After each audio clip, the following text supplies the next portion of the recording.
അറിവിലാണ് തുടങ്ങേണ്ടത്, പിന്നെയാണ് പ്രവർത്തിക്കേണ്ടത്. പ്രവർത്തനമില്ലാതെ വെറും ഇൽമുണ്ടായി എന്നതുകൊണ്ട് ഒരാൾ ജയിക്കാൻ സാധിക്കുകയില്ല. മാത്രമല്ല അത് അവനെതിരായ തെളിവായി തീരും പരലോകത്ത്. ഒരാൾ പഠിച്ചതനുസരിച്ച് അവൻ പ്രവർത്തിച്ചില്ല.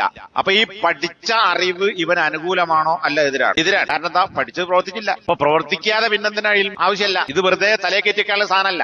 ആ പഠിച്ചതനുസരിച്ച് പ്രവർത്തിക്കണം. പഠിച്ചവൻ പ്രവർത്തിക്കുന്നില്ലെങ്കിൽ ഹുവ ഹുജ്ജത്തുൻ അലൽ ഇൻസാൻ, അത് മനുഷ്യനെതിരായ തെളിവായി മാറും നാളെ പരലോകത്ത്. അപ്പൊ ഇൽമ് എന്നത് ഉപകാരപ്പെടണമെങ്കിൽ അത് പ്രാവർത്തികമാക്കണം, ഇല്ലെങ്കിൽ ആ ഇൽമ് ഉപകാരപ്രദമല്ല.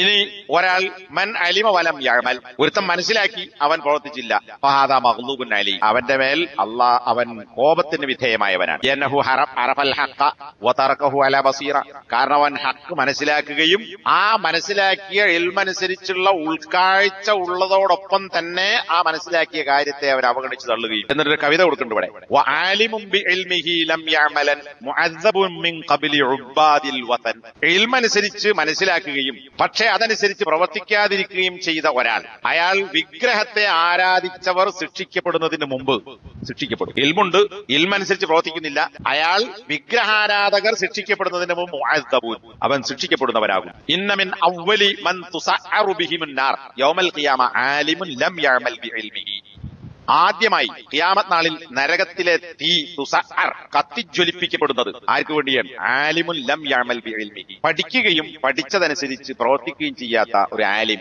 ഒരു മൗലവി, ഒരു മുസ്ലിയാർ, എന്തും പറയാ. അപ്പോ ഇൽമുണ്ട്, പക്ഷെ ഇൽമനുസരിച്ച് പ്രവർത്തിച്ചിട്ടില്ല, അവന് വേണ്ടിയാണ്.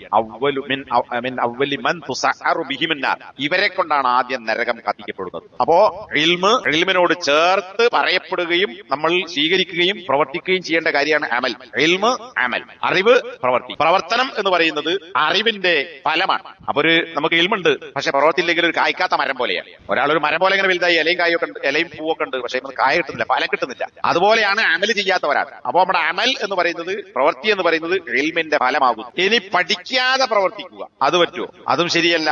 യകൂനു വബാലൻ വദലാലൻ അലാ സാഹിബിഹി, അങ്ങനെ ഒരുത്തൻ പോയാൽ ഇൽമില്ലാതെയാണ് ഒരാൾ പ്രവർത്തിയുണ്ട് പക്ഷെ ഇൽമില്ല. പ്രവർത്തനത്തിന്റെ അടിസ്ഥാനം ഇൽമല്ല എങ്കിൽ ആ ചെയ്യുന്ന പ്രവർത്തനം അവന് തന്നെ നാശവും അവന് തന്നെ വഴികേടുമായി മാറും. ഇദാ കാനൽ ഇൻസാനു യഅമലു ബിദൂനി ഇൽമിൻ ഫഇന്ന അമലഹു വബാലുൻ വതഅബുൻ അലാ സാഹിബിഹി ഖാല സല്ലല്ലാഹു അലൈഹി വസല്ലം മൻ അമില അമലൻ ലൈസ അലൈഹി അംറുനാ ഫഹുവ റദ്ദുൻ. ആരെങ്കിലും വല്ല പ്രവൃത്തിയും നമ്മുടെ കൽപ്പനയില്ലാതെ പ്രവർത്തിച്ചാൽ, കൽപ്പനയില്ലാത്ത പ്രവൃത്തി ആരെങ്കിലും പ്രവർത്തിച്ചാൽ ഫഹുവ റദ്ദുൻ, അത് തള്ളപ്പെടേണ്ടതാണ്, അല്ലെങ്കിൽ അവൻ തള്ളപ്പെടേണ്ടതാണ്.